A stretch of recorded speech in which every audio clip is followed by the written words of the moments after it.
I'm Teneale. And I'm Kelsey, and we're financial advisors from Allman Partners True Wealth, bringing you thought-provoking conversations around you, your money and your life on the Wealth Experience podcast. Welcome back, everyone, and thank you for joining us today. So I was thinking, wouldn't it be good if we could go back in time and make some edits to our lives and then fast forward again from a financial perspective? And I was thinking, what if I had have saved and invested, say, $50 a month from the age of 18 to now? I'm not revealing my age. I'm not going to tell you how many years that is. I would be so much better off financially. And I probably wouldn't really have missed $50 a month. And the sacrifice would have now, in my future self, would have been worth it. So I thought I'd make a really good podcast and hopefully a little bit of fun too, to talk about some of the financial tips that we wish we could have given ourselves at 18. So, Teneale, what was you doing at 18? Well, I found this is sort of an interesting space for me, Kels, because at 18 I actually started working in financial planning. So that's how my career has been financial planning. And without giving my age away, that was 15 years ago now.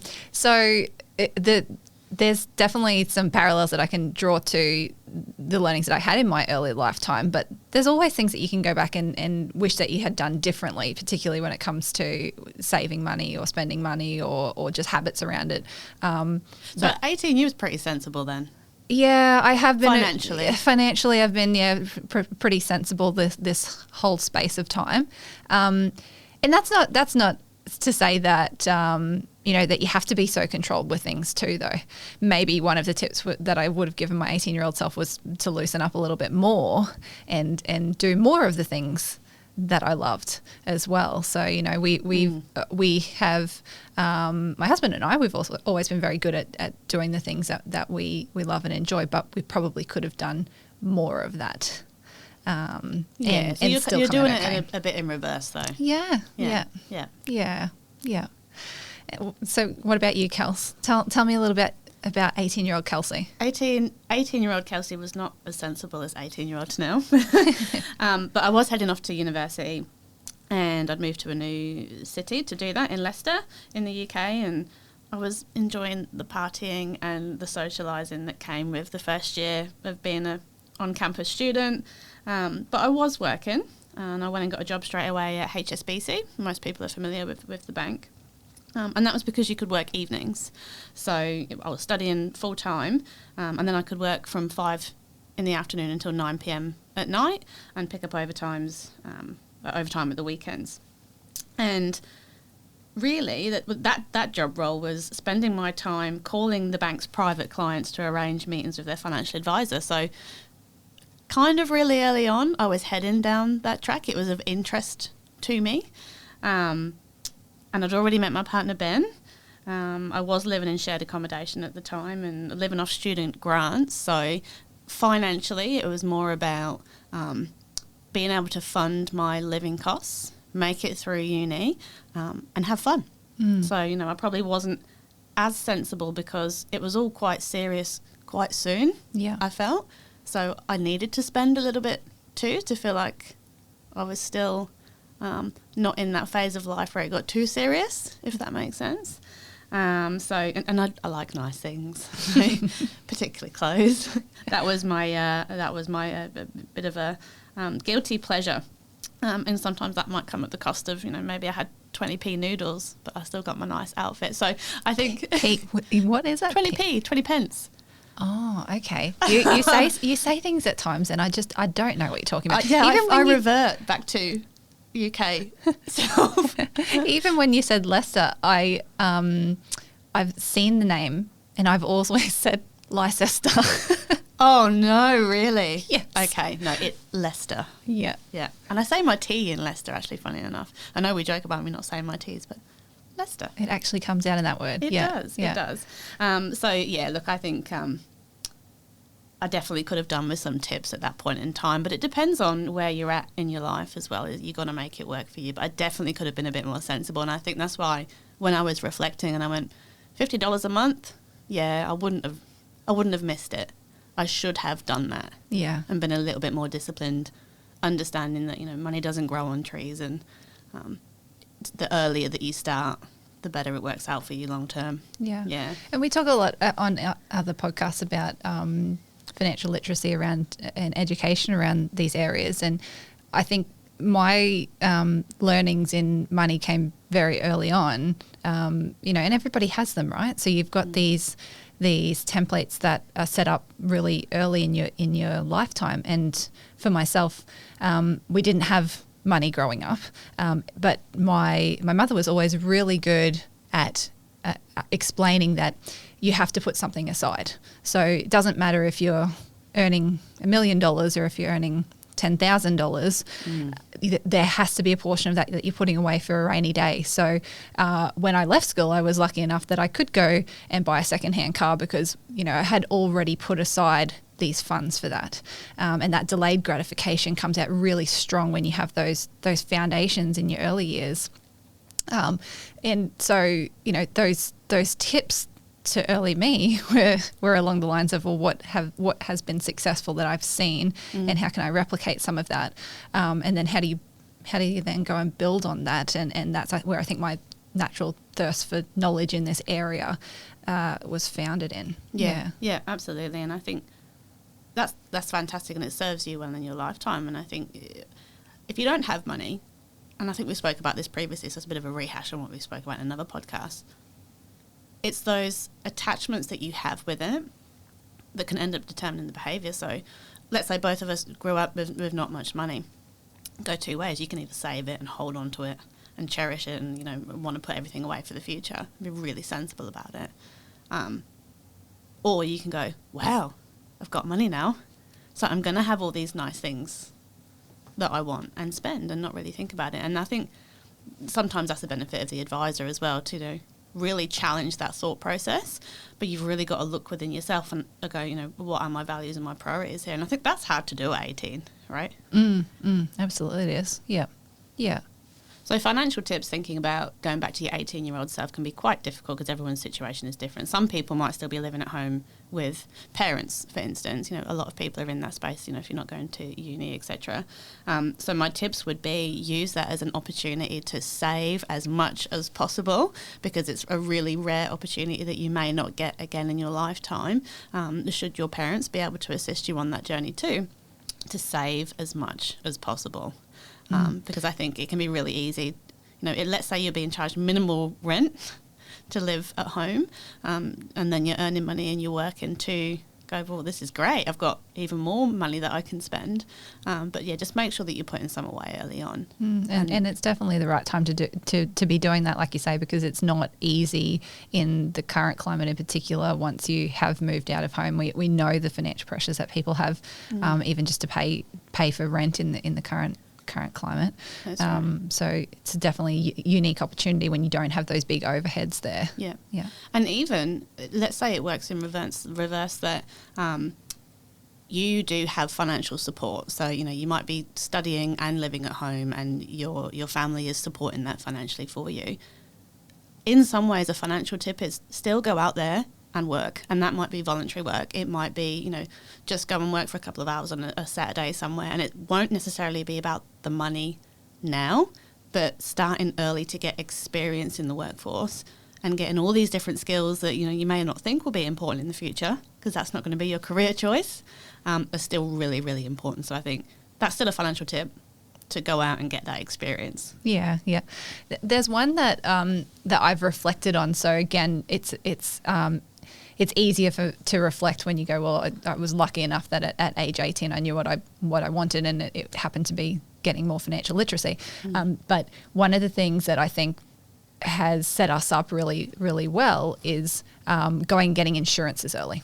So that would probably be a tip to my peer group at that point in time, is that when you're young and you're healthy and you're fit, going and getting insurances so that if you do have a loss of income situation, your income protection and a bit of life insurance or trauma insurances, TPD insurance, that can be really valuable, because the cost of living does increase so much over time, and so too do insurance premiums. But if you get them in place early and think about things like those level premiums as well, it sets you ahead of the curve rather than coming in your 30s or your 40s even.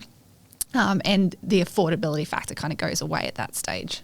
Yeah, that's a great tip, Teneale. And you don't have to fund your insurance premiums necessarily from your cash flow, so you don't need to be earning a great deal of money to be able to do that. You can also fund it via your superannuation as well. So if that's going to be a barrier, there's different ways that you can go about it to make sure that you've got the cover, right? Yeah, that's exactly right. Exactly. And I did, at that stage, I did actually have some insurance that was funded via super for that exact reason, to go, actually, no, I know now that I need this, and it's something I should have, but I don't have the cash flow right now, so I'm going to put some of it in my superannuation, but then understanding, what's the best type of cover to be putting into super as well. Yeah. Yeah.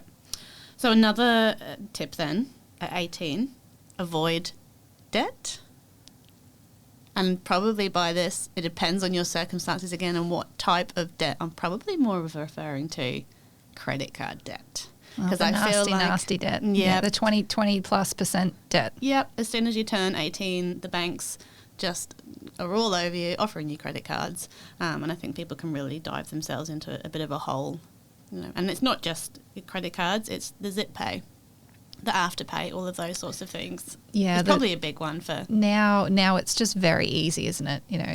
It's very fashionable to be having those afterpay kind of debts in place, and that doesn't really help you understand what it is that you're actually spending and committing to, and it can compound those issues. Yeah, and I think so. I love the idea that you've got to be really smart with credit cards and those personal loans and those kinds of things in the early years. It's great to get an understanding about what it actually does for you. So what debt is good debt, what debt's bad debt, how can I make sure that I set in place some smart spending, some smart techniques then to actually use debt when I have to, because when you're young and you're starting out and you need to go and get a car, maybe you do need to get a car loan to fill some of that. So the tip in that space would be testing out how much you actually have to pay and making sure that was already built in. So you spoke a bit about saving money. That's great forced understanding then of, if I've got these extra funds, I know that I can then commit some of those funds to debt that I might have. So if I've had to take something out on a debt payment. Yeah. And I think that comes back to starting those good habits early on. Once you do start working, maybe go, I'm going to set aside 30% of my salary towards these other goals that I have.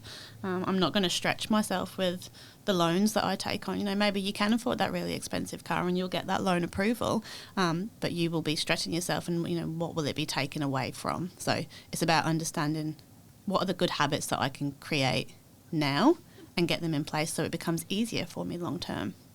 Absolutely. Okay. Yeah. Yeah, these are great reflection points, Kelsey. Yeah, again, thinking back, you're testing me now, because I'm thinking about what would I have given as a tip to myself, and I don't think that I recognised that I was doing these kinds of things at that stage. But now it makes sense. Investing in yourself is probably another key, because if I wanted to follow the letter of the book in terms of earn my money and save my money, I wouldn't be investing in myself. But the reality is that I'm going to be the biggest income producing asset that I've got, because my ability to earn income over my lifetime is huge, and that's going to support me. So definitely, I think investing in yourself in whatever way you can, whether that's education and training and tickets and just courses and experiences even, for some it might just be actually gaining life experiences at that point in time, volunteering, all of that. I think that's a real tip is making sure that you're spending on those things that are going to better you as a person and get you further and give you your successes. Yeah. I think it's really important to test the waters at that age, right? When you're thinking, well, this is the career I think I want to go into. And as we know, as we go through life, most people do change their careers. I think it's 3 times in their life, most people. So test the waters. If you're out there, and you're working in the industry somewhat, maximise that as much as possible. Network, go to industry events or whatever that may be relevant to your industry to just absorb as much as possible. to really, reinvest back in yourself and say yes to opportunities. The more that you can say yes to at an early age will set you up for the future. Definitely. I think those are really great tips. Yeah. I think it's hard though, right? Because when you're at that age, it's really hard to connect with your future self. And even as you go through life, it's still hard. People can get, very close to retirement and still not be able to connect with their future self that doesn't work, for example. And there's a lot of work done by a psychologist, 𝗣𝗆𝐿𝐻, how he explores connecting with your future self can improve your life if you can find a way of doing that, and it can help you achieve those goals and the hopes that you do have for your future. So I think the more that we can think about our future selves in everyday life and early on is great. So I think, Teneale, you're a really good example of that around, when Hal talks about connecting with your future self, because you was clearly able to do that from a really young age. What do you think it was that allowed you to really see your future self to get those good financial habits? That's a really hard question. I don't think that I have thought that through before. I guess I have always been future focused, and I think it's understanding that in yourself, which is something that's a good challenge point for people, right? Because for me, I've always been future focused. So a career in financial planning works really, really nicely because it's all about set in place goals, get a strategy of how to get there. That's come very naturally to me. So then I would seek out information that would allow me to get closer to the end state that I want to get to. So the future self you're talking about. I don't think that everybody works in that way though. There's a lot of people that are much better at being in the now. And I also think that that's a great challenge as people to understand that like I was speaking about earlier, one of my weaknesses is living more in the now. So over time, the knowledge that I've gained in finance and in life in general is leading me to understand that there's some really good habits financially that you can put in place to not only have to think about that future state, but to allow yourself to live in the now and enjoy the moment along the way too. And I think that's what we do that is so important for our clients, is understand that true wealth is not a combination, is not just one thing. It's not just putting everything away for the future for when I eventually want to retire or eventually want to get to that overseas holiday, but making sure that I enjoy the journey along the way too. I don't know that I answered fully your question there. I think you did. And I think that's a large part of what we do in our everyday jobs when we're speaking to our clients, to really try and get to the core of how are you going to live a happy life and a fulfilling life. And, sometimes always thinking about your future self means that you are taken away from the now. Yeah, you're absolutely right. But, everybody has different priorities that, will benefit you in the future. Whereas those like me, who, my decision to go into financial planning was because I'd seen my future. I knew where I wanted to get to. I knew what life and lifestyle I wanted to create. And I got to a point where I realised this isn't working. What I'm doing is I'm living too much in the now. This isn't working. I need to understand this better if I want to have a better future. So, and there's pros and cons with each type of approach, and this is why the world that we live in is beautiful, because everybody's different. But there's no right and wrong for each person. Yeah. And I think it's just about creating the awareness of these are your options, these are the things that can work well, and everybody's got a unique situation. Yeah. And it's always knowing those trade-offs, isn't it? So understanding the sphere that you bring when you're making those decisions, and challenging yourself to kind of go, if I'm used to living in thinking future state, or I'm used to living in a current state, how can I just challenge myself a little so that I'm either putting away for the future if I haven't previously, or living a bit more in the now if I'm not currently. Yeah, exactly right. And it may be a little bit more balanced. So not having sambuca shots 5 days a week and going out and partying, and maybe just doing it once a week.